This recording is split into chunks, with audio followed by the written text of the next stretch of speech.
What's the best piece of advice you've received about productivity? If I didn't talk to that person, I may not have been able to be in the position that I am now. Hey, keep an eye out for the golden star later in the video. Spot it and comment the time that you saw it and you'll get a shout out in the next video. Hello and welcome back to another episode. I just want to say I really appreciate you guys for watching. I've been checking out the analytics and I see people listening to the whole thing, which kind of blows my mind just because this is like therapy to me. So yeah, it's very helpful. And just to see other people like engaging with it too, that's just mind-blowing. So yeah, a huge thank you from me. I genuinely really do appreciate it. But yeah, I hope you're having a good day so far. Hopefully it's about to get a little bit better. So yeah, let's jump straight into some questions. So the first question is, how do you stay motivated when a project feels overwhelming? There's kind of like two ways that I approach this situation.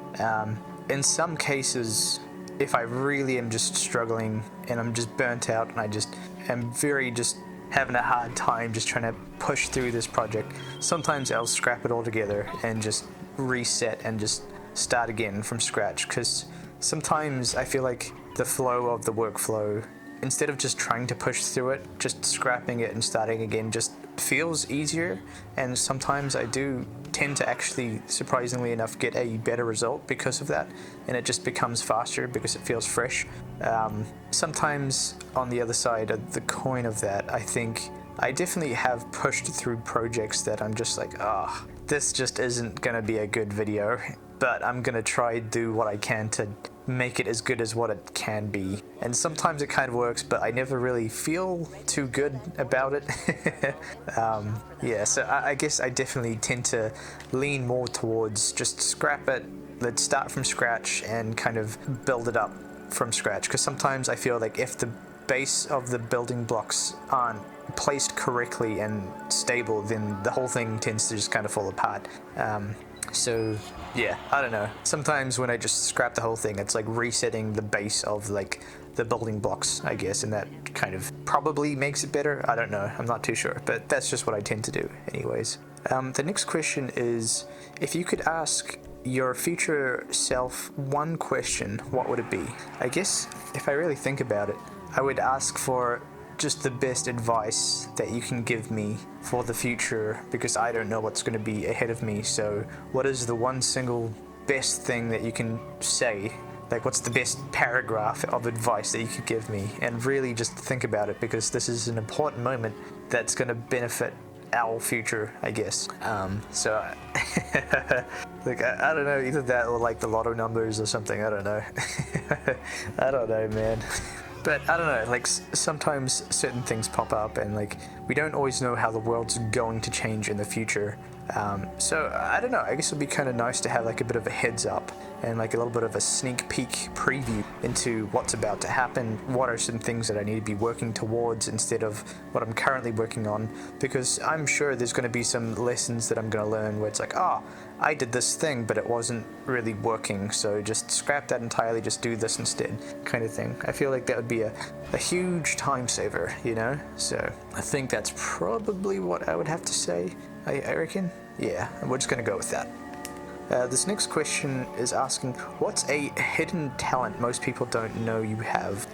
Well, I mean, I play guitar, I play drums, but I think something that someone might not know about me is I'm really good at getting a reading on someone pretty quickly. And I think that's just based off of like my previous job of being a salesman. Like sometimes you have to kind of gauge the customer to kind of figure out what kind of person they are, what do they want.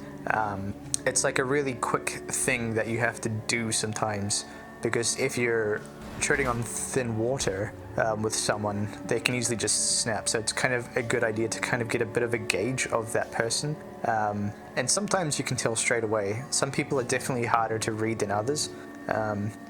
But yeah, I think I'm really good at understanding someone very quickly. I think it's definitely like a hidden talent that people might not realize, because I do not look like like an extremely like intelligent person or just someone that might be switched on, you know. Like I think the look that I have is a little bit more laid back and just kind of chilled surfer dude vibe. But yeah, I think secretly Like, there's a lot of things that are going on in my mind, which I think people are sometimes taken by surprise by that. It's like, oh, okay, he thinks quite deeply about certain topics. He's got some pretty strong opinions. I think just like gauging someone and crafting like a certain type of response to someone because of there's a pretty good chance this person is going to laugh at this type of joke because they seem like this kind of person, right? That's kind of what I'll use for it, and I don't know, it's really just kind of adapting to each person. Like, I'm still going to be myself, but I've got like different versions of myself that I can kind of bring out.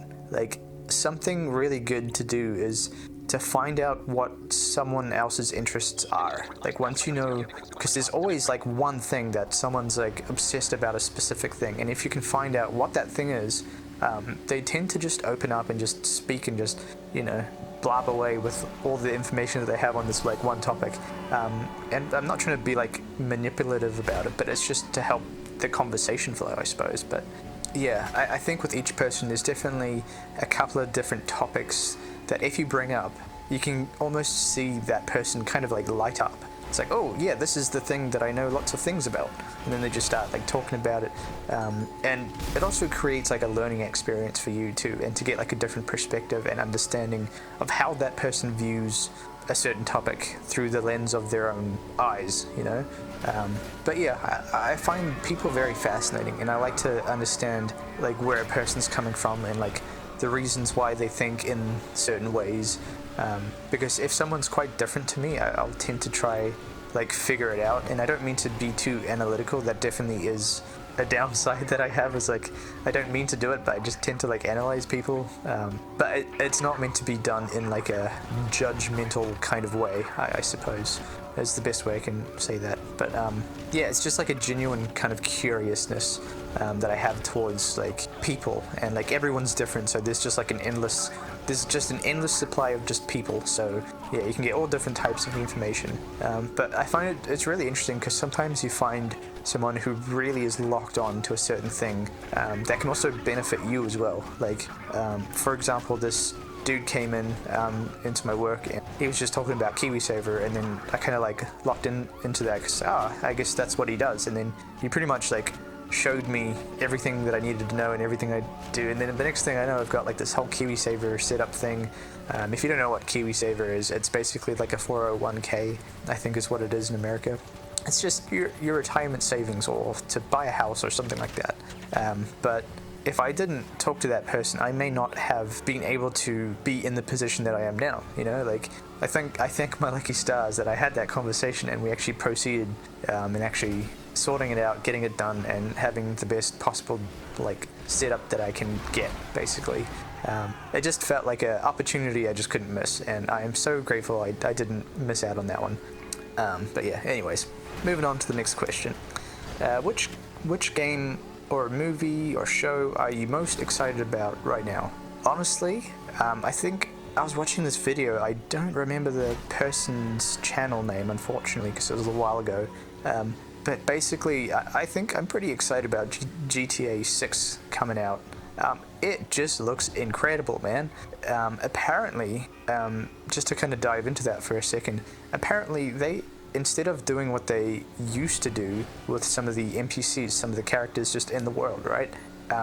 The way that they coded it was like, if this happens, then this. But apparently they're changing the coding and replacing it with some AI things, so there's a lot more options of like immersiveness in terms of like that particular character in the world. So instead of saying like, if this, then this, it's more like, if this happens, then there's a list of options of different things and different ways that you can react to this specific thing. And it all kind of adds up. Like, apparently, like, it's like, if this person seems like they have like a bit of a rough kind of situation with their wife and they're having trouble, they're going to drive a lot more angrily in traffic, and it's going to affect how they move around within the world because of like these things. But there's always going to be a list of different options of like how this character could react in this situation, which is going to be so wild. Like, that is just going to be so wild, and I'm very, very excited to see, because that's just like the very basics of it. It goes so much more deeper than that, and there's so many more things that is involved with. So yeah, I'm so excited to see how it's going to be when the game comes out. Also, the game looks awesome and the physics look amazing, and in terms of like the realism, it looks way more realistic, which somehow seems insane, because like GTA 5, just that alone is pretty good from my opinion. So yeah, I don't know, I think I might have some pretty high hopes for GTA 6. They definitely have been amping it up, and there's a lot of hype going around. So yeah, I guess I'm pretty excited to see how it kind of comes out. But yeah, moving on to the next question. So the next question is asking, what's the best piece of advice you've received about productivity? Well, first things first, the reason that my productivity works pretty well, because it's something that I genuinely do enjoy doing. So like I kind of just want to do it regardless, I suppose. But there are certain factors that come into play, I think, when you're really just trying to slam your head against a brick wall on one project. Sometimes it's good to just take a short break to kind of refresh your mind, to take that mental just break, I guess is the only word I can think of for the lack of a better word, because sometimes when you come back to it, you come in fresh and you all of a sudden have more ideas.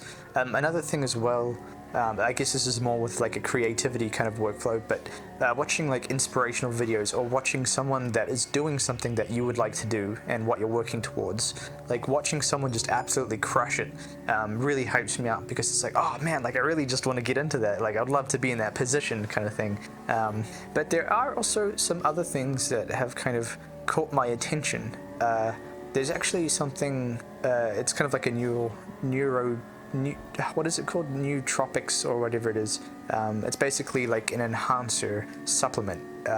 And one of the supplements that I've currently been eyeing out is called Lion's Mane, which basically is meant to be really good with your cognitive function, because Lord knows I need it, man. Like, oh my goodness. Like sometimes I get real foggy. Like I get some pretty bad brain fog. I do have like fish oil, which kind of helps with that.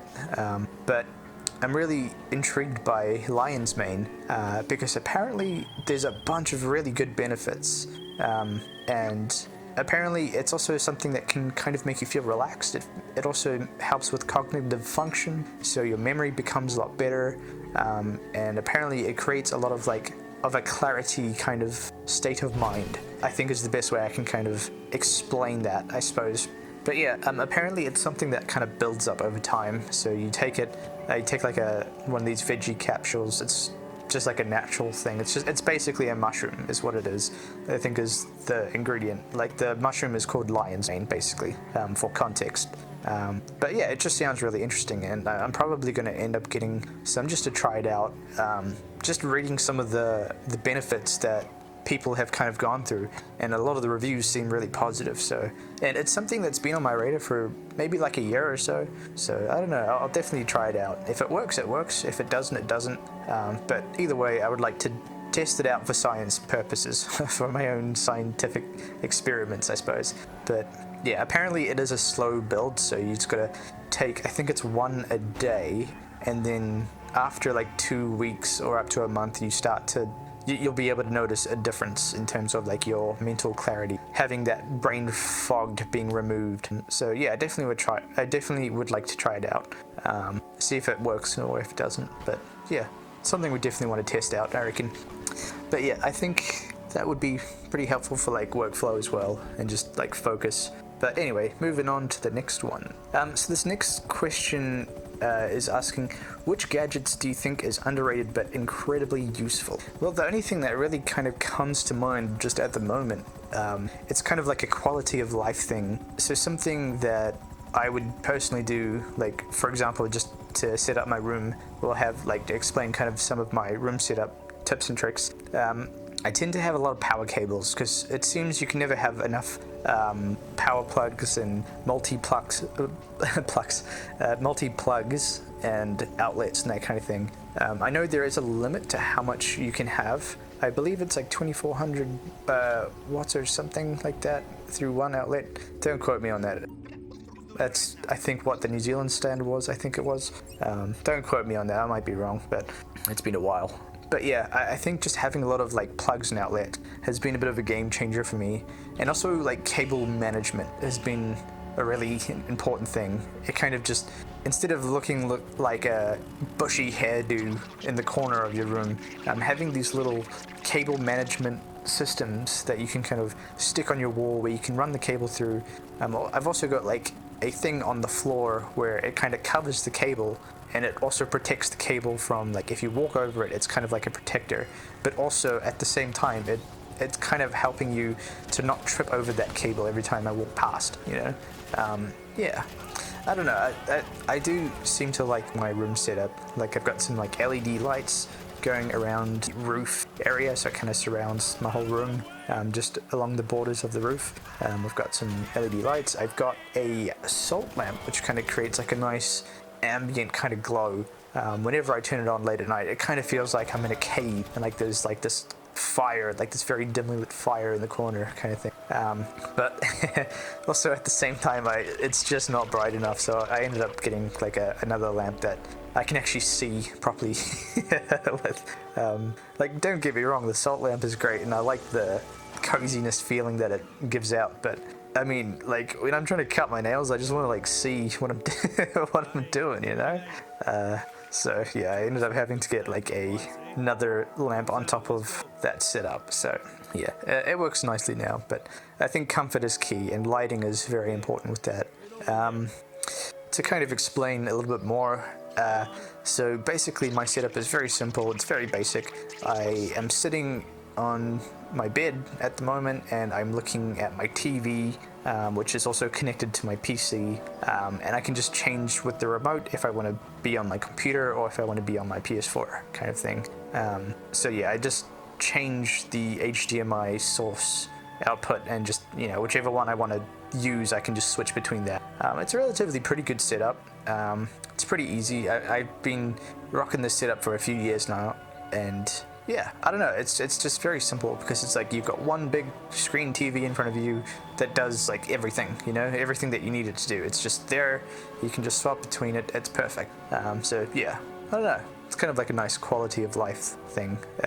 Yeah, I think the thing that really sums it up, I think, is the TV. And I ended up getting like, I think it's like a 55-inch or something, I believe, or is it 65? I don't remember exactly. I think it's 55, but it's relatively like a decent sized TV, so I'm not like straining my eyes too much, because it's a relatively like large sized TV, and that really does make all the difference. In terms of, like, you know, if you're sitting pretty far back, it is kind of a big factor to have like a larger size TV so you can actually see. Man, wow, I just had a crazy flashback to when I was younger, and I had like, I don't know if you if you guys remember that really small bulb glass type TV. Yeah, man, I used to have one of those. Like back in the day. That's pretty much how I started out. It wasn't even my TV, it's when I was living at home with my rents. And yeah, man, I remember it was literally the size of like a small cardboard box, and I had just my original Xbox and just this tube style glass screen TV, and it was, honestly, it was terrible. It wasn't great. It was this tiny little box that you could barely see. So I remember we had like these bean bags in this like room that was separated from the lounge, and I used to sit really, really close up in my beanbag, and I would play like all the video games that I had on this TV. And man, don't get me wrong, it was a really, really good time, and I was very grateful to be immersed in like this little area with this small little TV. But man, like, I don't think I could go back. You know, I don't think I could. So yeah, again, just a quality of life. Like, I think a TV is just one of those things that creates like a really big impact on the quality of your life, especially if you're someone like me that does a lot of gaming and watches a lot of like YouTube videos and stuff. It's just, yeah, it's definitely a game changer for sure. Let's see, moving on to the next question. The next question is asking, would you rather have more knowledge or more wisdom, and why? I'm definitely leaning towards having more knowledge than wisdom, but I think that's also because I just like to know how things work. Like, I prefer to know. Yeah, and obviously there's also that saying which, like, knowledge is power, which I think does have some truth to it, I think. But yeah, that's that's pretty much all I've got on that one. So yeah, we'll move on to the next one. So this next question is asking, how do you measure your personal growth over time? I actually do have like a thing for this, and I think I may have mentioned it previously, but it's called the life balance wheel. This is something that my sister actually brought up. This apparently was like helpful for her, and she said, yeah, check it out. So I had a look at it, and basically what it is, if you don't know what it is, it's basically like a wheel that covers a bunch of different categories of things that contribute to your happiness, basically. Actually, one moment, I'll bring it up and I'll literally read it out, just some of the main things. Here we go. I literally copied and pasted it into Photopea so I could like make it bigger so I can read it better. But anyway, so here are just some of the categories that are on the wheel, just to give you like an idea. So the first one I see is like spiritual, like how do you feel, like what do you have faith in, kind of thing. There's mental, self-accusation and competency integration. You've got career, which is like success, achievement, growth, accomplishment. You've got personal, so self-esteem, self-confidence, adventure. You've got financial, which is self-sufficiency, security, freedom, and independence. You've got physical, which is energy, health, vitality. You've got family, which is love, communication, and connection. And then you've got social, which is enjoyment, recreational, play. So basically, those are meant to be the pillars of what makes you happy, like what provides happiness. Like apparently those are the fundamental key pillars to your happiness. So what a really good exercise to do is to go through each one and to go through so spiritual. Let's give it like a 3 because I'm not really like much of a spiritual person, to be honest. Maybe not that one. We'll use a different one as an example. It's like mental. So that is self-accusation, competency, and integrity. Integrity. My dyslexicness is showing. So you basically write that down. So mental, and rate it from a number between 0 and 10. 10 being like, I'm doing really good on this particular thing. 0 being, I'm terrible, it definitely needs more work, it's just really affecting me in a negative way, kind of thing. So you go through each pillar and you basically grade each section with a number. And while you go through each individual column, you start to really visually get like an idea of where things could be improved and what could be really affecting you in a very negative kind of way. For people that feel very overwhelmed and just flustered and are not really good at like breaking things down, this is a really good tool to be able to use to really hone in and identify like what is working and what's not working, and it basically gives you a pretty good idea of why you might not be feeling too good, you know. So yeah, I definitely highly recommend checking the life balance wheel out. It's been really helpful for me, at least. And I'm sure it can help someone else out. There's a reason why it's there, because it does work. But yeah, I don't even remember the question I was answering. Oh yeah, so that is how I measure personal growth over time, by looking at those numbers and seeing them improve. So yeah, that would be my answer on that. Moving on to the next question. So this question is asking, what's your ideal gaming setup and why? See, comfort is 100% key in this, I reckon. Like, you can have some really fancy stuff, but if it's not comfortable, you're not going to want to stay there and be engaged. I think being in a very comfortable environment is also very, very important. So if you have the lighting right, you've got like the right kind of screen, maybe you've got like a desk set up, but you're sitting on like a stool, then you know that's probably not going to be as good.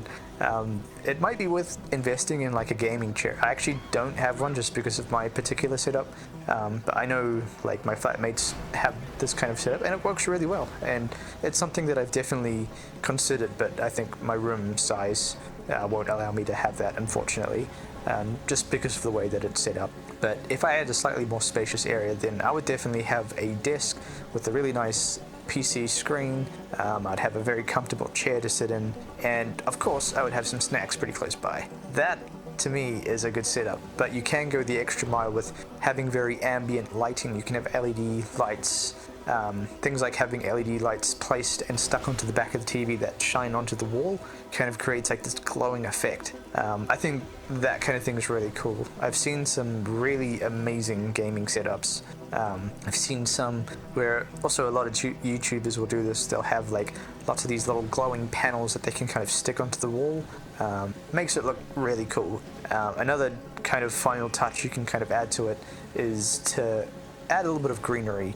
If you like real plants, that's fine. I'll probably lean more towards fake plants because I don't want to have to look after plants. They just will die if they're in my hands. That's just how it is.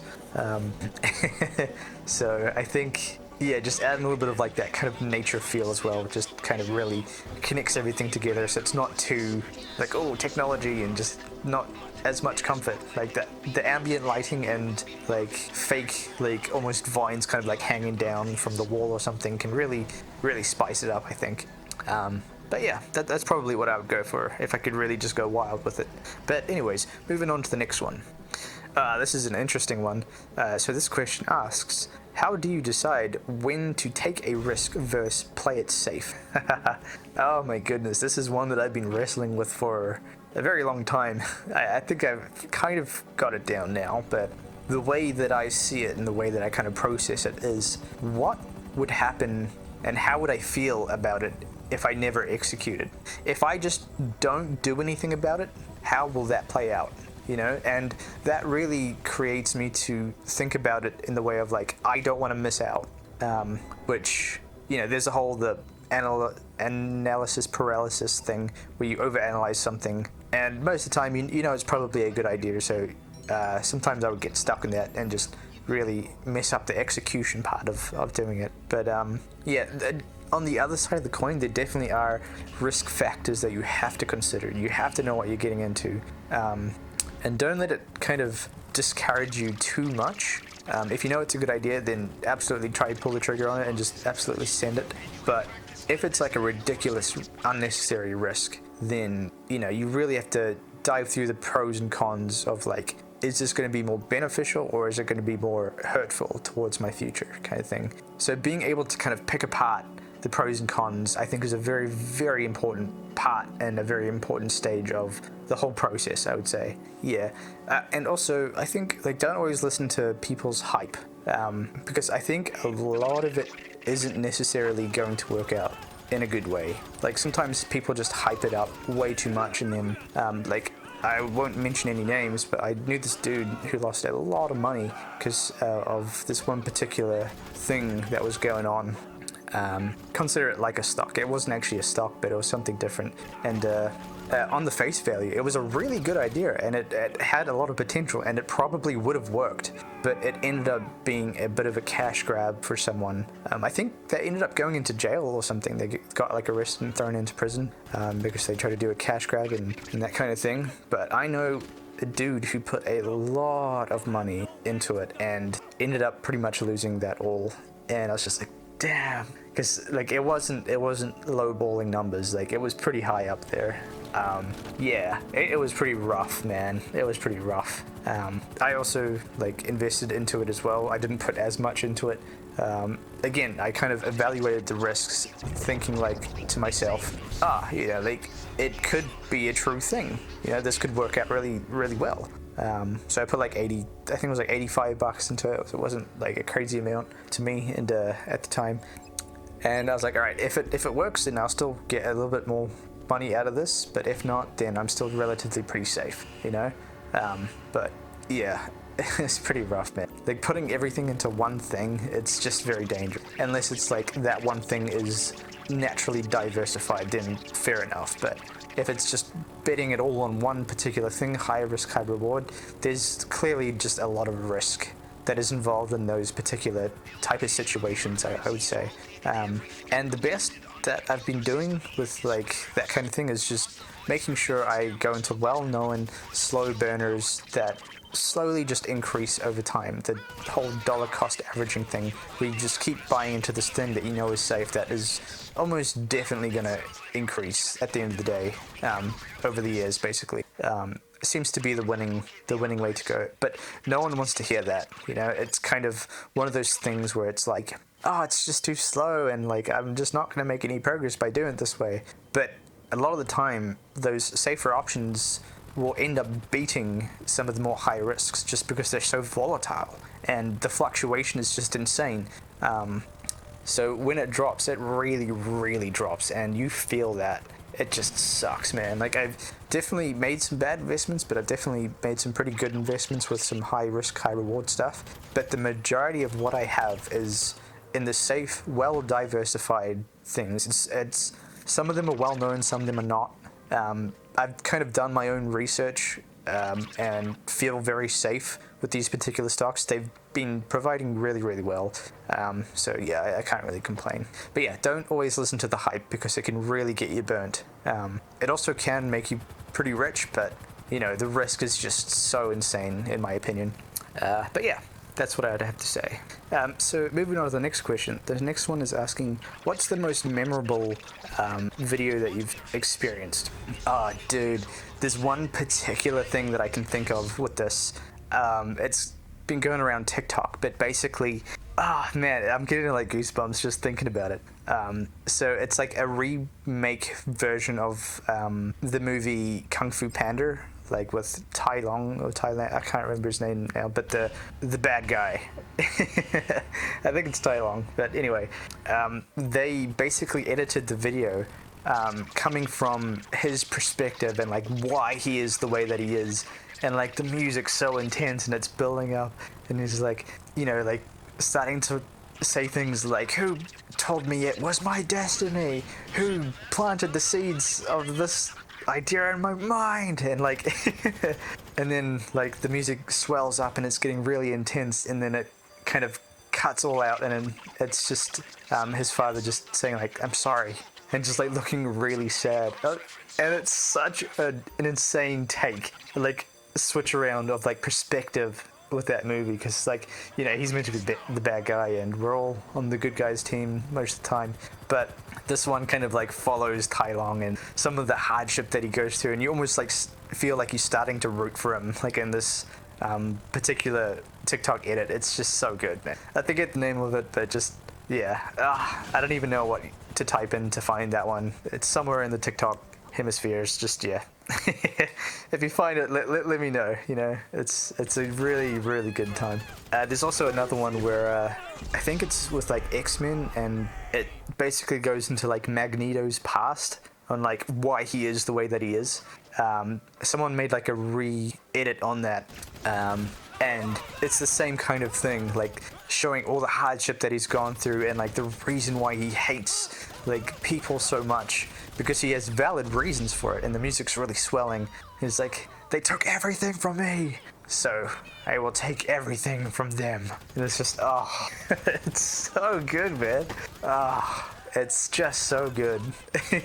Like, I remember after watching that video, I was so hyped up, man. I was like, yeah. I just want to like run somewhere. I don't know. Man. There's some just golden edits in TikTok. Like, people making those kind of videos. You'll find some absolute gems out there, man. Got some mad respect and some mad props to those people. Let's see. So this next question's asking, how do you structure your day with the maximum creativity? For the maximum creativity. I definitely think there is a proper way to do this correctly. Well, at least for me, like adapting to the way that I am kind of thing, for my own personal spin on it. I think it works for a lot of other people too, but starting the morning right is key, I reckon. Like, I'm not a morning person at all, man. Like, it's really bad. I hate mornings so much. But I have a really kick-ass breakfast, and I look forward to morning coffees. I get some exercise done. I do that. well, beforehand I'll watch like a TV show, and it kind of almost prepares me for the exercise to come. It's like, all right, we've had our fun time of just hanging out and chilling, watching some TV show while eating breakfast and, you know, slowly sipping away on some coffee. Now it's go time, and then I'll get into the exercise routine, get the heart rate going, and from there I'm pretty much good to go and do whatever I need to do, you know? I don't want to say wired. Wired is the wrong word, but I'm just energized, I'm motivated, I'm just ready to go. From then on, because my blood's flowing around my body a lot more faster, it kind of wakes me up, and I feel a lot more focused and just energized because of it. And also, you get a lot of, like, is it dopamine, I think it is, or serotonin? I think it's like a dopamine spike because it makes you feel really good as well after exercise. But yeah, it's almost like a drug, to be honest. You just feel wired on, like, life. It's like, woo! But yeah, that pretty much gets the creative juices flowing, I think, and that works best for just, I think, getting the blood flowing, and the coffee is probably the key to that, just in terms of like waking up and becoming present in the moment. It really kind of helps me lock in from there. So this next question is, if you could improve one piece of creative software, what would it be? I've got a bit of a bone to pick, man. So DaVinci Resolve, fantastic software. Absolutely love it. I use it almost every day. I really like DaVinci Resolve. I have mostly nothing but positive comments about it. However, in the past, I've really struggled with like the processing, and I've got the paid studio version of DaVinci Resolve, so I would mess around with a lot of high processing power things within DaVinci Resolve. I think they've fixed it now because I don't seem to have the same issues now, but for the life of me, I couldn't figure out why it was running so slow in the past. I think I had way too many effects going on in such a small area of workspace, which is probably why I really struggled, and it became very hard to just edit and see what I'm doing with my editing because it was just so slow and I couldn't move things around and it would be lagging. And yes, I know about the playback features of like putting it down to quarter so the resolution's not as good so it works faster. And yes, I know about rendering the video and like baking it in so it's less processing power. But for some reason, I would just always struggle with that problem. Not too much at the moment. I don't know. I think they may have fixed it, but back in the day, it was just a nightmare, man. I was very much the type of video editor to just put all these crazy things and flying around, and that I guess my computer just might not have been able to handle it, maybe. I don't know, but yeah, my computer just did not like it, or the software didn't like what I was trying to do. But I think editing a lot more like long form videos seems to be the way to go, because nowadays I do some very light editing, and I keep it very basic. I try not to get too complicated with the animation, the pop-ups and screen and whatnot. And yeah, it's very effective. I think it works pretty well. But yeah, I definitely had to bang my head against a brick wall on some of those things, I think. But anyway, moving on to the next question. This is an interesting one. So this one's asking, do you think purpose is something we find or create? Damn, I like that question. That's pretty good. That's a deep one. I think purpose is something that you can give yourself. You can give yourself purpose. So it is possible to create purpose, but you do have to find what it is that you like. What makes you tick? What makes you excited? What makes you excited to get up in the morning and just get into this thing? That's what I think is how you find purpose. It's like by doing lots of different things. So you have like a big it's kind of like casting a big fishnet out into the world of like different topics and things that you can do. Try out things that sound interesting, you know? Just give it a go. Like watch some video tutorials on things, and then it becomes easier to do this thing, and then you can kind of learn if it's something that you actually enjoy doing. And the really exciting part of that is when you pick a couple of different topics of things that you actually enjoy and you start combining those things together. That's when the magic happens, in my opinion. And that's also what creates you to be unique in a certain area. It's like solely based on the things that you enjoy and the things that you like. Not everyone's going to like the same collection of things that you like, which makes you unique in that aspect, right? That's what makes you stand apart. And I think being able to combine those things, sometimes it works, sometimes it doesn't, but it's really important to try new things that you haven't tried, and just go for it, and then try combine things together, see if it works. Take the best parts that you like and remove the parts that you don't like, you know? That way it becomes exciting, it's fun, it's something that keeps your interest, and, you know, you just end up waking up in the morning and you feel excited, like, damn, I can't wait to like get into this, you know? Like, I'm gonna do my routine, I'm gonna wake up, have my coffee, my breakfast, and then I'm just gonna dive right into it. Like, I can't wait, you know? It's exciting, you know? But yeah, that's something that I've had to learn, and I think I actually got that idea from DougDoug, the YouTuber. Actually, because he has such a unique channel, and I haven't seen anyone doing anything like what he does. And he made a video on this particular topic, and he basically touches on the same things. And I didn't realize I was doing these things as well, but it also kind of made a lot of sense, and I could verify it. It's like, oh yeah, that's what I've been doing with these two things, and you know, this other thing, maybe I can combine it and try merge it together and see what can happen from that, you know? And ever since I think I watched that video, I've really just focused in on just casting a bigger net and just seeing what works and what doesn't. A really good thing to try is like notice the things that you are currently doing in your life, the things that you enjoy, whether it's like boxing or playing drums, or if you love cooking or playing video games or whatever it is. That's pretty much what I did. I did the things that I normally do throughout my life, and I just ended up like putting it online and honed in on crafting those skills. Like, I got better at video editing. That list was way shorter than I thought it was gonna be, but you get the idea. I literally had nothing after that first one, but yeah. Hopefully the point is being understood, you know? Oh man. But yeah, I think that's a really, really, really good question. I like that one. But moving on to the next question. This next question's asking, if you could have dinner with any fictional character, who would it be? I'm actually going to change that question because the only answer I can think of is more relevant to this change of the question. So I'm going to pretend it's like a real person, not a fictional person. And to give you my answer, I think to be able to sit down with Keanu Reeves and just have some dinner and just have like a chat and just kind of hang out and just, you know, just enjoy life, I think that would be pretty cool.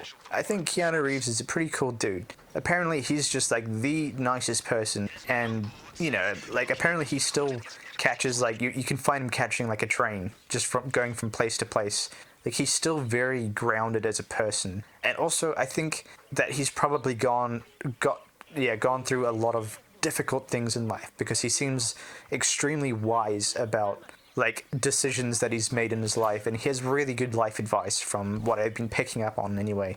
Apparently he just ended up traveling with a bunch of random people because he's like, hey, our flight's cancelled or whatever, and they just went on this massive tour around wherever it was. I can't remember the proper details of it, but apparently that happened. It's just like, damn, man, that's super chill, and just, it's a really cool thing to do, man. Like, you don't even know these people and you're going on like this tour with them. Like, how cool is that, man?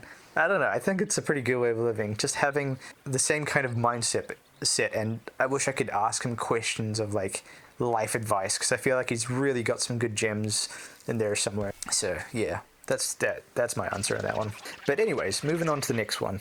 So this next question is asking, what's one tech improvement you wish every content creator had access to? I'll probably have to say, well, for me personally, it was getting a capture card, being able to record my PS4 gameplay stuff, because most of my games are on PS4, and that's just been a huge game changer. I have a lot more variety of games that I can play now just because of that. But also a really helpful, I guess, software. We're going to make this into a software thing for a sec. If creators use Audacity, it's basically a audio software thing. It solely focuses on audio waves and that kind of thing. There's actually a feature which I use every single time. It's called Trunicate Silence. That, I think, is a really game changer thing, because what it does, it removes any silence in the audio, which is really, really good for like podcasting, just any kind of like audio log or whatever. I find it to be so damn helpful because sometimes when I'm really thinking hard about a question, it removes like 30 seconds of like silence when I'm really thinking about something or whatever, and it basically cuts it, which is really, really good for retention time as well for like YouTube, just to kind of pull the curtains away for a sec. That's what I do, right? But it's also like more entertaining in that way. I'm not trying to like trick anyone or fool anyone or whatever. It's just how people respond to it is a lot better, including myself. Like when I'm editing the video and I'm listening back to it, I get bored when there's too much silence. When I'm working on my own video and I hear too much of a gap, it's like, it just feels like it's slowed down so much, and I start to lose the immersion in the actual video itself. So yeah, highly recommend Audacity if you're just, you've got your mic and you're recording into a software. Audacity, the feature is called Truncate Silence. It basically just cuts out all the silence. It's a huge game changer, man. Highly, highly recommend it if anyone's doing anything similar to that. But yeah, with that, we are moving on to the next question. The next question is, do you think gaming can create higher brain function? And to answer that, yes, 100%. I think it's the same thing with like anything that requires you to think and to really focus on something. I think it creates like neural pathways in your brain whenever you're honing in and crafting a skill. So for an example, like when I play guitar, I'm trying to get this riff as perfectly as I can. My brain's working really hard to try just execute this riff as perfectly as possible. It's kind of the same thing with gaming in a way, because whenever you're trying to complete like an objective, or you're playing like multiplayer, or if it's like a really high intensity kind of strategy game or something that makes you have to think, I think that does help with brain activity, I would say. I don't know, I'm not a professional. Technically, I don't know what the heck I'm talking about, but it's just a belief. I think it really does help.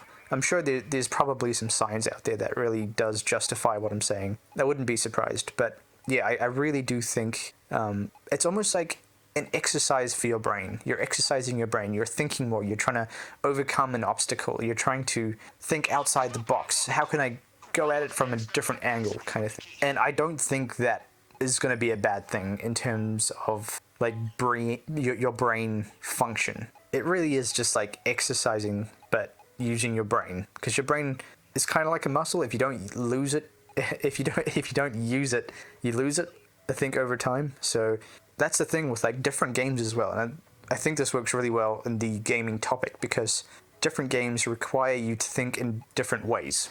For example, like puzzle solving games, like trying to figure out how to progress through to the next part of the map. Sometimes games will create these little puzzles that you have to solve to be able to progress.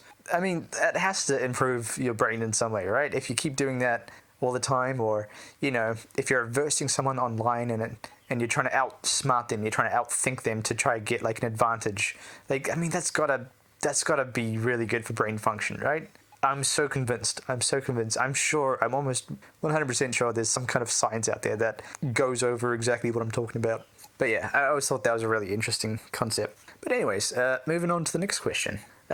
So this next question is asking, which futuristic gadget do you think will become essential in the next 5 years? So something that I've been seeing a lot of, and it seems to be going in this direction. Obviously, people are working on drones, like mechanical drones, like it's the new cure for cancer, right? I think we're not too far off of having flying vehicles, because I keep seeing things on TikTok and YouTube and like people building their own drones that are large enough where you can like stand on them and almost like skate in the air. I don't know if you've seen that viral video of that dude who has like this drone that he stands on and he just kind of flies through the city. It's almost like he's just hovering just above the ground kind of thing. Also, I've also been seeing like a company, I forget the name of it, but it's basically a drone that you can sit in, like a vehicle, like a car-sized drone. And you can basically, they've made it so simple to use. Like it literally has like an automatic landing function where you hit the button and it just lands. Like it figures all the math out and it just lands perfectly. That's pretty wild. Like that already exists today.